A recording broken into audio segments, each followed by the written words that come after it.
మా సైన్యము 125 దినములు కాపాడు 126 మొట్టమొదటి పరిశుద్ధ పుణ్య పునరుత్థాన ఆదివారం ఆరాధన దినంలో రోమన్ 4:20 ఆయన మన అపరాధముల నిమిత్తం అప్పగింపబడి మన నీతిమంతులుగా తీర్చిదిద్దడానికి తిరిగి లేవబడ్డాడు అన్న పౌరు నినాదం ప్రకారం మొదటి పరిశుద్ధ పుణ్య పునరుత్థాన దినంలో ప్రవేశించాడు.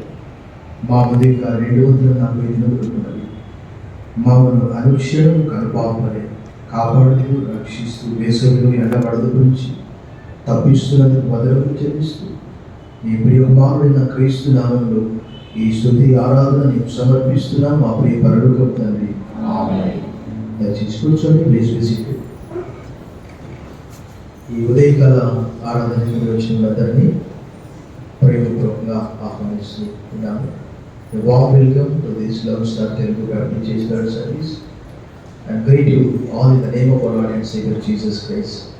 ప్రభు రక్షకుడైన యేసుక్రీస్తు వారి దివ్య నామములో మీ అందరికీ శుభములు సమాధానం కలుగును గాక. ప్రభునందు మిక్కిలి ప్రియులారా, మీ అందరూ క్షేమమని తలస్తూ అందరి కొరకు ప్రార్థిస్తున్నాము. మరి మీరు కూడా మా కొరకు, మా పరిచయ కుటుంబం కొరకు ప్రార్థించండి. గత 20 దినముల క్రితము పాస్టమ్మ గారికి బ్రీతింగ్ ప్రాబ్లం వచ్చింది. అప్పుడు మేము డయాబెటాలజిస్ట్ దగ్గరికి వెళ్ళాము. చూసి ఆయన షుగర్ ఎక్కువగా ఉంది కానీ మీకు హార్ట్ లంగ్స్ క్లియర్ ఉన్నాయని చెప్పాడు. సో దాంతో మేము ఏ డాక్టర్ దగ్గరికి వెళ్ళలేదు. కానీ తను అలాగే బాధపడుతూ ఉన్నది. ఒకరోజు మధ్యరాత్రి కూడా ఊపిరి ఆడకుండా అయిపోయింది. అప్పుడు మళ్ళీ ఒక 1 వీక్ తర్వాత పల్మనాలజిస్ట్ను కలిశాము.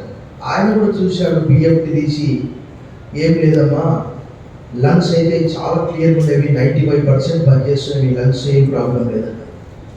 అప్పుడు గత ఆదివారం చర్చ్ నుంచి హార్ట్ ప్రాబ్లం ఏమన్నా ఉందేమని ఈసీజీ తీసుకోవడానికి వెళ్ళాము విజయ డయాగ్నోస్ సెంటర్. ఈసీజీ తీసాము కానీ అందులో ఏం కనిపించలేదు. చివరికి మరుసటి రోజు లిపిడ్ ప్రొఫైల్ చేసుకొని సోమవారం దినం భక్తవత్సల్ రెడ్డి అనే కార్డియాలజీని కలిశాడు. సో ఆయన చూశాడు, అమ్మ మీకు అస్తమా ఉందంటున్నారు, ఏమైనా ఎక్స్రే ఉందా అన్నాడు. ఎక్స్రే లేదు సార్, పిఎఫ్టీ ఉంది, రిపోర్ట్ ఉంది అంటే సరే ఓకే, లంగ్స్ క్లియర్ ఉన్నాయి, మీరు ఒకసారి టీఎంటీ చేసుకోవాలన్నాడు. సో టీఎంటీ చేసుకుంటే ఆ వాల్స్లలో ఏదో ఒక వాల్లో కొలెస్ట్రాల్ అడ్డుపడి ఊపిరి తీసుకోవడానికి కష్టమవుతుంది. సో 1 వీక్ అవుతుంది మెడిసిన్ వాడబట్టి, దాదాపుగా మండేకి. తన కొరకు ప్రార్థన చేయండి. మరి దేవుడు ఇప్పటివరకే చాలా మటుకు స్వస్థత ఇచ్చాడు. ఇంకా సంపూర్ణ స్వస్థత కొరకు ప్రార్థించాలని మీ అందరిని కోరుతున్నాను. మీ అందరి కొరకు ప్రార్థన చేస్తున్నాను. The scripture was red for us. లేఖన భాగం మనము చదువుకున్నాము. When we read the letter of Paul to the Corinthians chapter 15, especially this chapter, Paul explains the resurrection of the dead and resurrection of Jesus Christ. మనకు 4 సువార్తల్లో యేసు ప్రభువు వారు చెప్పిన దానికి ఇది ఒక వివరణ, ఇది ఒక వ్యాఖ్యానం అని చెప్పవచ్చు. ముఖ్యంగా కొరింథీ సంఘంలో ఆంగ్లంలో డ్యూబియస్ అంటారు, అంటే అంత నమ్మకం లేదన్నమాట. ఎందుకంటే 13వ వచనంలో చూశాం కదా, మృతుల పునరుత్థానము లేని యెడల 12 నుంచి క్రీస్తు మృతులలో నుండి లేపబడి ఉన్నాడని ప్రకటింపబడుచుండగా మీలో కొందరు మృతుల పునరుత్థానం లేదని హౌ కెన్ యు సే అని ప్రశ్నిస్తూ, అయ్యో క్రైస్తవ జీవితం ఎంత దుర్భరమైందా. ఒక చిన్న పాటతో నేను ఈ యొక్క సందేశం ఇవ్వాలని అనుకుంటున్నాను. చాలా మందికి ఈ పాట వస్తూ ఉండవచ్చు, ఎందుకంటే క్రైస్తవ జీవితము సౌభాగ్య జీవితం అనేది పల్లవి నేను ఒక చరణం పాడతాను. ఒకవేళ వస్తే నాతో పాటు, క్రైస్తవ జీవితం అంటే లోక సంబంధమైన వారి కంటే ఎంతో ప్రత్యేకమైనటువంటిది. ఎందుకంటే వారికి నిరీక్షణ లేదు, మనకు నిరీక్షణ ఉన్నది. అదే వాక్య సందేశం. క్రైస్తవ జీవితం సౌభాగ్య జీవితం ప్రభు కృపలతో ఎంతో ఆనందం. క్రైస్తవ జీవితం సౌభాగ్య జీవితం ప్రభు కృపలతో ఎంతో ఆనందం. కష్టములో వచ్చిన కష్టములో వచ్చిన కష్టములో వచ్చిన కష్టములో వచ్చిన యేసు ప్రభువే నా సహాయకారి. యేసు ప్రభువే క్రైస్తవ జీవితం సౌభాగ్య జీవితం ప్రభు కృపలతో ఎంతో ఆనందం.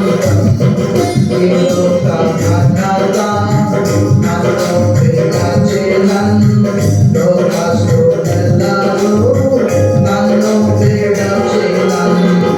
ఏదో కారణాల నన్ను విడచినన్ లోకస్తులెల్లరూ నన్ను విడచినన్. నా సహోదరులు నన్ను విడచినన్. నా సహోదరులు నన్ను విడచినన్. యోసేపుడే నా సహకారి. యోసేపుడే నా సహకారి. క్రైస్తవ జీవితం సౌభాగ్య జీవితం ప్రభు కృపలతో ఎంతో ఆనందం. నా మంచి కాపరి శ్రేష్ఠుడు శాశ్వత రాజు నా సహాయకుడు. నా మంచి కాపరి శ్రేష్ఠుడు శాశ్వత రాజు నా సహాయకుడు.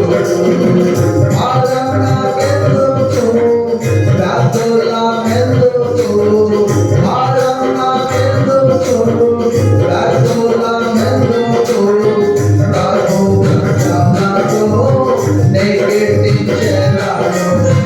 ప్రభు కృపలతో నే కీర్తించెదను. క్రైస్తవ జీవితం సౌభాగ్య ప్రభు కృపలతో ఎంతో ఆనందం. జీవుల శబ్దము యోగిని వేళ శ్రవణవిధాన ప్రభుని చూచెదను. మూల శబ్దము యోగిని వేళ శ్రవణవిధాన ప్రభుని చూచెదను. ఏనాడు ఎప్పుడు నీవు వచ్చెదవు. ఏనాడు ఎప్పుడు నీవు వచ్చెదవు. ఆనాటి వరకు నే కనిపెట్టెదను. ఆనాటి వరకు నే కనిపెట్టెదను. క్రైస్తవ జీవితం సౌభాగ్య జీవితం ప్రభు కృపలతో ఎంతో ఆనందం. క్రైస్తవ జీవితం సౌభాగ్య జీవితం ఎంతో ఆనందం.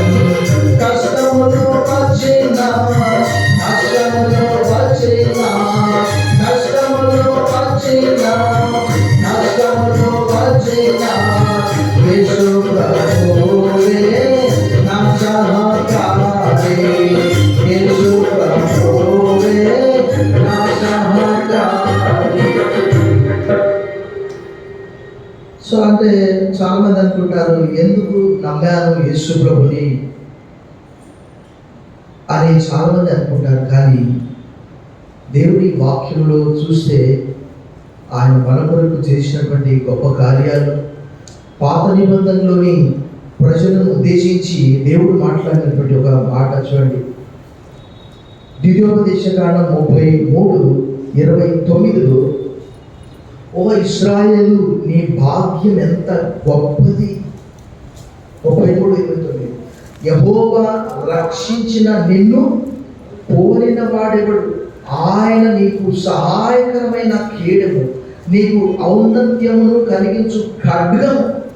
నీ శత్రువులు నీకు లోబడినట్లుగా వారు వేషం వేయు, నీవు వారి ఉన్నత స్థలములను.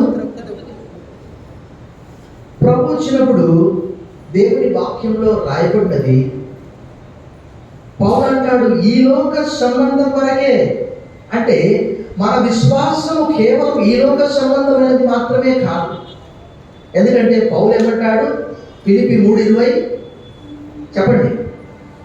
మన పౌరసత్వము పరలోకమందున్నది, అక్కడి నుండి ప్రభు అయిన యేసుక్రీస్తు రక్షణకు నిమిత్తము కట్టబడుచు. అంటే ఒకానొక దినం ఆయన వస్తాడు.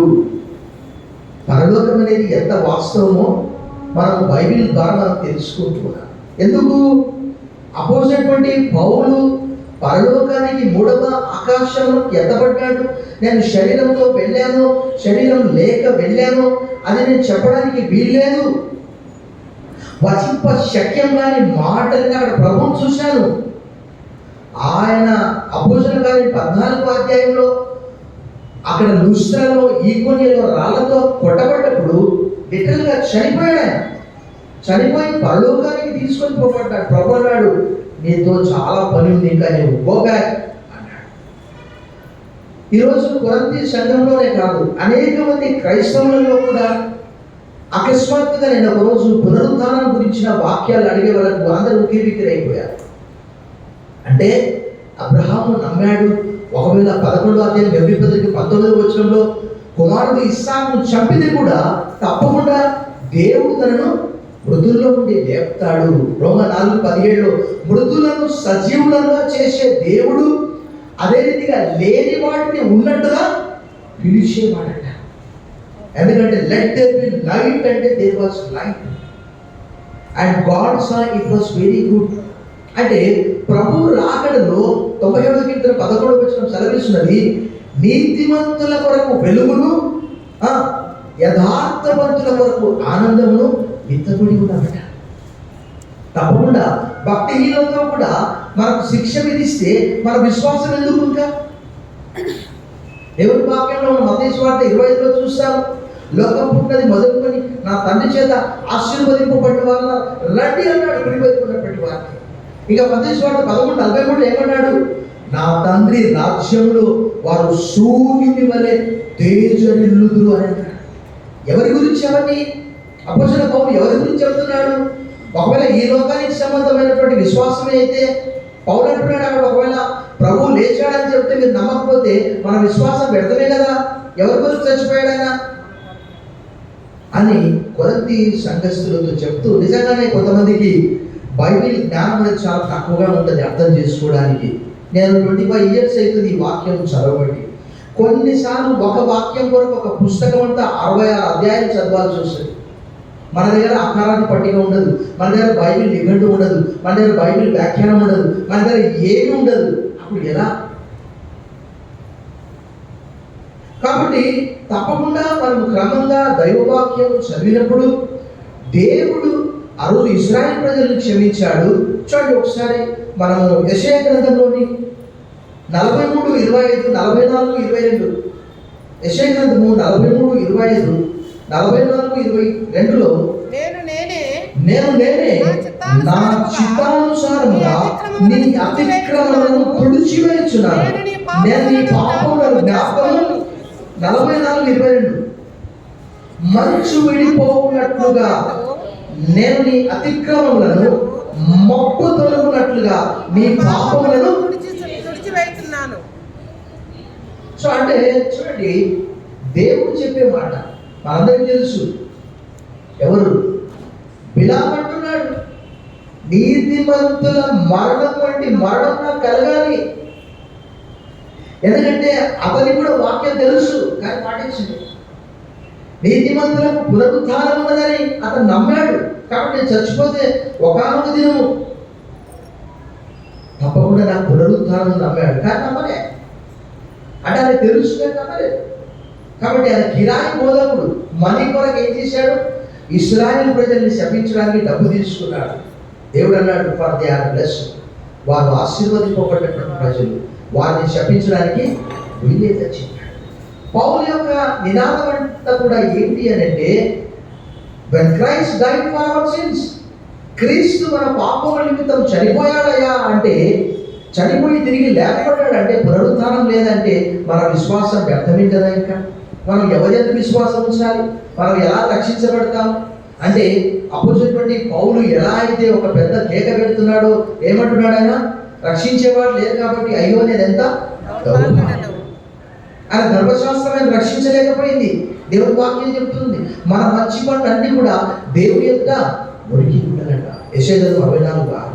అలాంటి సందర్భంలో లేఖనాలు తెలియజేస్తున్నాయి, ఆయన ఈ లోకానికి వచ్చి మనందరిని ప్రేమించి మన పక్షాన ఆయన శిలువలో వేలాడదీయబడి, తలంతా కూడా మనం చూసాం ముళ్ళ కిరీటం, మొహమంతా కూడా గాయపరచబడ్డది. ఎవరి కొరకు? మనందరి కొరకే. ఆయన ఎక్కడో హాయిగా మంచిగా ఉండొచ్చు, కానీ ఆయన ఏం చేశాడు మనందరికీ తెలుసు. ఆయన పరలోకాన్ని విడిచిపెట్టి యోహాను సువార్త 3:13 ప్రకారం పరలోకం నుండి దిగి వచ్చిన వాడే, అనగా మనుష్య కుమారుడే తప్ప పరలోకం నుండి ఎగిపోయిన వాడు. ఆయన అక్కడి నుంచి వచ్చాడు, మరలా అక్కడికి వెళ్ళాడు.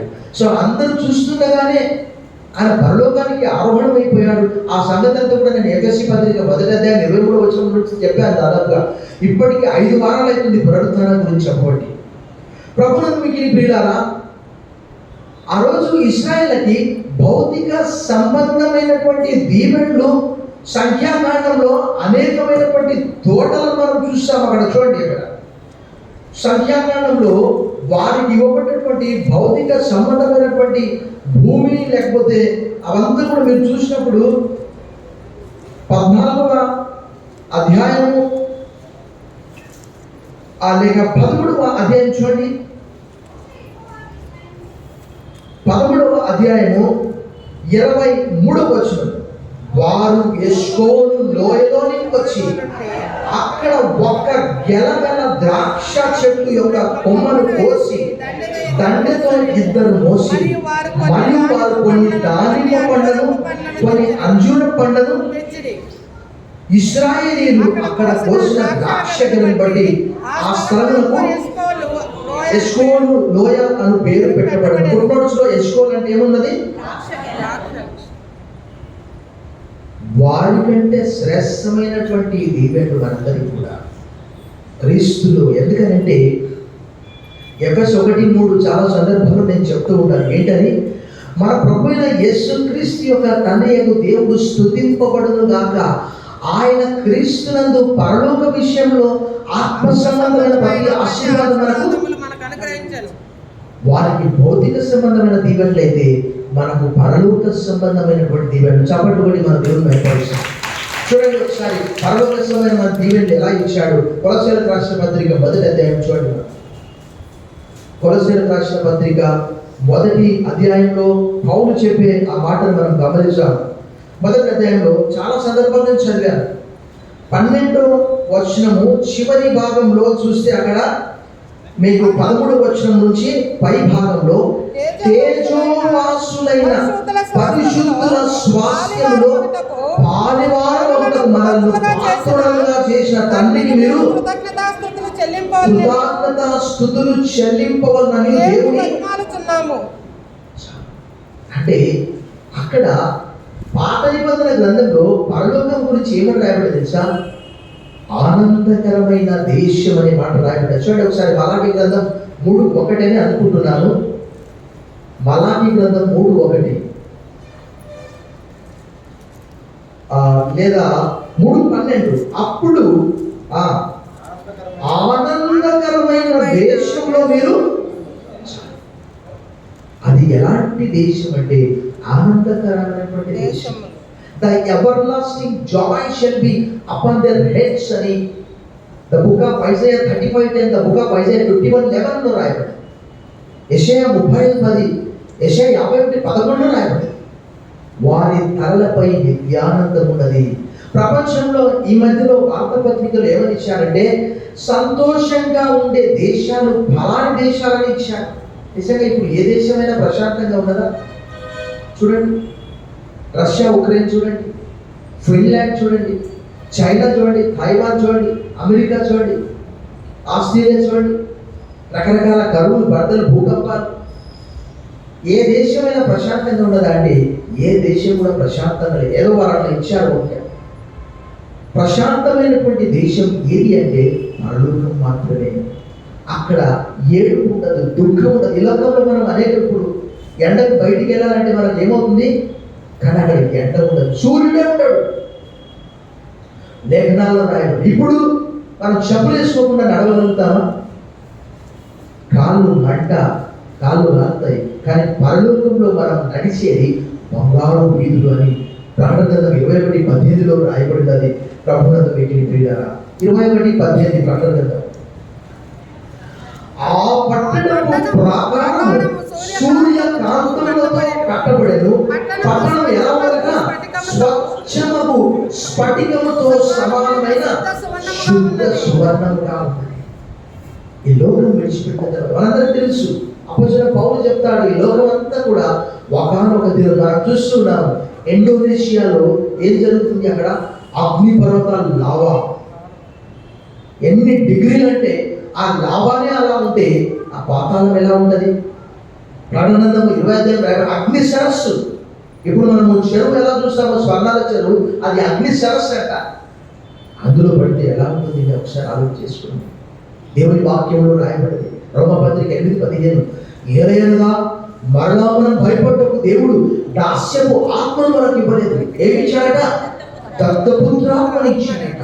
దాని ద్వారా మనం ఏం చేస్తున్నాము? అబ్బా తండ్రి అని ప్రకటించున్నాము. ఎంత గొప్ప ధన్యత! ఈ లోకమే కాదు, మన విశ్వాసం ఈ లోక సంబంధమైనది మాత్రమే కాదు. పౌలు అంటాడు, ఏమంటాడు? నేను నమ్మిన వాడిని ఎరుగుతున్నాను. I know whom I trust. I know whom I believe. ఆయన నమ్మకం, ఆయన పరలోకాన్ని చూశాడు. స్టెఫన్ ఏం చేశాడు? రాళ్ళతో కొట్టబడ్డప్పుడు చనిపోయే సమయంలో 7వ అధ్యాయంలో ఆకాశం తెరవబడ్డది. యేసుక్రీస్తు వారు దేవుని కుడిపార్శ్వమున ఆశీర్వడైనట. వాళ్ళందరూ కూడా చెవులు మూసుకున్నారు. చెవులు మూసుకుంటే రాళ్లతో కొడితే ఆయన ఏం చేశాడు? తండ్రి ఈ మేరను వీరిపైన మోపకమని నిద్రించాడు. సౌలు అక్కడ ప్రధానమైనటువంటి సాక్షిగా మనం చూస్తున్నాం. ప్రభునందు మిగిలిన ప్రియులారా, లేఖనాలన్నీ కూడా తెలియజేస్తున్నాయి. మనది ఈ లోక సంబంధమైనటువంటి విశ్వాసం మాత్రమే కాదు. ఎందుకంటే మనందరికీ తెలుసు, ఈ శరీరం అంతా కూడా గోధుమ గింజ భూమిలో పడి చాపని అది ఒంటిగానే ఉంటుంది. కానీ ఎప్పుడైతే అది చచ్చిపోతుందో ఏమవుతుంది? విస్తారంగా ఫలిస్తుంది. మనందరికీ తెలుసు, ఒక విత్తనం వేస్తే ఏమవుతుంది? ఆ విత్తనము చచ్చిపోతుంది. ఆ విత్తనం మనకు అక్కడ కనిపించదు. ఒక మహావృక్షాన్ని కూడా ఒక చిన్న గింజనే కారణమవుతుంది. అలాగే మన బాడీ ఒకానొక దినము మనం ఎప్పుడైతే సమాధి చేసో, ఏ స్థితిలో ఉన్నప్పటికీ, అది కాల్చబడినప్పటికీ, ఒకవేళ మనందరికీ తెలుసు, యోబు ఏమంటాడు? ఈ చర్మము చీకిపోయినప్పటికీ నేను ఆయన చూస్తానంటాడు. అది ఆదికాండం కంటే ముందు రాయబడినటువంటి గ్రంథం అని వ్యాఖ్యానకర్త తెలియజేసి, నా విమోచకుడు సజీవుడు అని అంటాడు. దావీదు అంటాడు, నీ పరిశుద్ధి నీవు కుళ్ళు పట్టలేదు. ఇంకా నేను మేల్కొన్నప్పుడు ఆయన చూస్తాను అనే నమ్మకం ఆయనకున్నది. ఇంకా 21:13 మనం చూస్తాం, సజీవుల దేశంలో నేను యెహోవా దయను పొందుతున్న నమ్మకం నాకు లేనిడలా. కాబట్టి భక్తుడు అంటున్నాడు, మనది ఈ లోక సంబంధమైనటువంటి విశ్వాసమే అయితే మనది చాలా దౌర్భాగ్యమైనటువంటి విశ్వాసం అని మనం చెప్పుకోవచ్చు. క్రైస్తవ జీవితం అంటే దుఃఖకరమైనది కాదు. పాట ద్వారా నేను చెప్పాను. 15వ అధ్యాయము 19వ వచనం మనం చదువుదాం. ఈ జీవిత కాలం మట్టుకే మనం క్రీస్తునందు నిరీక్షించు వారమైన యెడల మనుషులందరికంటే ఇంకా వాళ్ళకు లేదు, మనకు లేదు. మనం ఒక ఎమ్మెల్యే కొరకు, ఒక ఎంపీ కొరకు, ఒక ప్రధానమంత్రి కొరకు మనం ఎదురు చూస్తూ ఉంటాం. ఆయన వచ్చినప్పుడు ఇంకా నిరీక్షించాల్సిన పని లేదు. అలాగే మనం నిరీక్షిస్తున్నాం. ఎవరి కొరకు అంటే రోమపత్రిక 8వ అధ్యాయంలో పౌలు గారు తెలియజేస్తున్నారు కదా, మనం దేని కొరకు అయితే నిరీక్షిస్తూ ఉన్నామో అది మనకు కనిపించినప్పుడు ఇంకా నిరీక్షణతో అవసరం లేదు. అంటే ఒక సమయం వస్తుంది, దాని కొరకు మనం కనిపెట్టుకుంటున్నాం. ఎందుకంటే ఈ నిరీక్షణ మనల్ని సిగ్గుపరచదు. 8వ అధ్యాయం చూడండి, అక్కడ 24వ వచనం. ఎలాగనగా మనం నిరీక్షణ కలిగిన వారమై రక్షింపబడితిమి. నిరీక్షింపబడ్డది కనబడినప్పుడు నిరీక్షణతో పని ఉండదు. తాను చూచుచున్న దాని కొరకు ఎవరు నిరీక్షించును? మనం చూడదాని కొరకు నిరీక్షించిన ఓపిక దాని కొరకు కనిపెట్టుదము. 2000 సంవత్సరాలు ప్రభువు రాకడ ఏమాయను అని పేతురు రాసిన 2వ పత్రిక 3వ అధ్యాయంలో ప్రశ్న వేస్తున్నారు. కానీ తాను వాగ్దానం చేసినటువంటి వాడు నమ్మదగిన వాడు కాబట్టి ఆయన రావడంలో ఆలస్యం కాదు. But the Bible says the lord is long suffering that all should come to repentance. అందరూ మారు మనసు పొందవని ఆయన దీర్ఘశాంతంతో ఉన్నాడు. సో ఈ లోకంలో మనము చనిపోయిన తర్వాత దేవుని వాక్యము సెలవిస్తున్నది, ఇప్పటి నుండి ప్రభువునందు మృతులు ధన్యులు అని పరలోకం నుండి ఒక శబ్దం, ఒక దూత చెప్పాడు, రాయి యోహాన్ రాయమంటే ఆయన రాశాడు. ఆయన చూసింది ఆయన బిడ్డలందరూ రాశాడు. దేవుని ప్రజలకు విశ్రాంతి నిలిచి ఉన్నది ఆయన వచ్చినప్పుడు. ఎంత ఆనందం అంటే ప్రకటన 22వ అధ్యాయంలో యోహాన్ అంటాడు, ప్రభువైన యేసు త్వరగా రమ్ము చివరికి వచ్చినప్పుడు. అదే ఇప్పుడు మనం చదువుకున్న కొరింథీయులకు రాసిన 16వ అధ్యాయంలో ఆయన అంటాడు మారనాథా అంటే ప్రభువా త్వరగా రమ్ము. 16వ అధ్యాయంలో అక్కడ రాయబడిన ప్రకారం చూడండి 22వ వచనం, ఎవడైనను ప్రభువును ప్రేమింపకుంటే వాడు శపింపబడునుగాక. ప్రభువు వచ్చుచున్నాడు అంటే ఫుట్నోట్స్ లో ఏమన్నది? ఫుట్నోట్స్ లో మారునాథ అనగా ప్రభు వచ్చుచున్నాడు, లేక ప్రభు వచ్చి ఉన్నాడు, లేక దేవుని బిడ్డలకు సంతోషం. నమ్మనటువంటి వారందరూ కూడా రొమ్ము కొట్టుకుంటారు. చివరిగా ఒక వాక్యం చూపించి నేను ముగిస్తాను. ప్రకటన గ్రంథము 6వ అధ్యాయంలో నమ్మనటువంటి వారందరి కొరకు ప్రభు ఏం చేస్తున్నారు చూడండి. 6వ అధ్యాయము ప్రకటన గ్రంథము 14వ వచనంలో ఇలా రాయబడ్డది, ఆకాశ మండలము చుట్టబడిన గ్రంథం వలె తొలగిపోయి ప్రతి కొండయు ప్రతి ద్వీపమును వాటి స్థానములు భూరాజులు గణులు సహస్రాధిపతులు ధనికులు బలిష్ఠులు ప్రతి దాసుడు ప్రతి స్వతంత్రుడు కొండ గుహల్లోను బండల సందుల్లోను దాగుని సింహాసనాసీనుడై ఉన్న వాని యొక్క గొర్రె పిల్ల యొక్క ఉగ్రము ఆదిలో వచ్చెను. దానికి తాళజాల వాడెవడు? మీరు మా మీద పడి ఆయన సన్నిధికి గొర్రె పిల్ల ఉగ్రతను మమ్మల్ని మరుగు చేయుడి అని పర్వతములతోనూ బండలతోనూ చెప్పుచున్నారు. ఇదిగో ఆయన మేఘాలుడై వచ్చున్నాడు. ప్రతి నేత్రము ఆయన చూచును. ఆయనను పొడిచిన వారందరూ ఆయన చూసేదారు. భూజనులందరూ ఆయన చూసి రోము కొట్టుకొదురు. అవును, ఆమె ఒకవేళ మనం రక్షించబడకపోతే ఏంటి పరిస్థితి? ఎంతో కాలం నుండి మనం సంఘానికి రావచ్చు. లోన్ స్టార్ అంటే ఇష్టమే, పాస్టర్ గారు అంటే ఇష్టమే. రక్షణ లేకపోతే నేనేమైనా సిఫారసు లెటర్ ఇస్తానా, రికమెండేషన్ లెటర్ ఇస్తానా ప్రభుకి? ఆ రోజు ఎవరు రికమెండేషన్ లెటర్? ప్రభు అంటాడు, మనందరికీ తెలుసు, ఇతని కాళ్ళు చేతులు కట్టేసి చీకటి గదిలో పడినాయి. అక్కడ ఏడుపు. అది ఒక్క రోజుతో అయిపోయేదైతే బాగుండు అంటారు కదా, పీడపోయేది అంటారు కదా. ఇది అలాంటిది కాదు. యుగ యుగాలు. ఎప్పుడో దానియేలు గ్రంథంలోనే రాయబడింది, అగ్ని ఆరదు పురుగు. యెషయా గ్రంథం 6లో కూడా రాయబడింది, దానియేలు గ్రంథం 12లో కూడా రాయబడింది. అది ఒక రోజుతో అయిపోయేది కాదు. సో మనమే ఈ లోకంలో డిసైడ్ చేసుకోవాలి. ఈ పునరుత్థానం అనేది మన శరీరం చీకిపోయినప్పటికీ, మన శరీరం కాల్చివేయబడినప్పటికీ తప్పకుండా ఒకనొక దినము మనం విత్తేది ఓన్లీ గింజనే. సీడ్ దట్ వీఆర్ సోయింగ్ అంటే our body that we are sowing. ఒకనొక దినం ఆ దేహానికి ఫిలిప్పీయులకు రాసిన పత్రిక 3వ అధ్యాయంలో చెప్తారు కదా, ఈ దేహాన్ని దేవుడు ఏం చేశాడంట? మహిమగల దేహంగా చెప్తారు. 3వ అధ్యాయం చివరికి వచ్చిన చూడండి, 3:21. సమస్తమును తనకు లోపరుచుకొని అన్న శక్తిని బట్టి ఆయన మన దీన శరీరం ఏం చేశాడట? తన మహిమగల శరీరం మనకు సమరూపంగా మనం సహించిన ఎడల ఆయనతో కూడా ఏలుదుమని రోమాపత్రిక 8లో కొలొస్సీలకు రాసిన పత్రిక 1వ అధ్యాయం చివరి వచనంలో రాయబడింది. ఆయనతో కూడా కూర్చుండబెట్టుకుంటానని చెప్పాడు. ప్రకటన 2, ప్రకటన 3, be faithful until the death I will give the crown of life. ఆయన ప్రత్యక్షమైనప్పుడు ఏమంటాడు?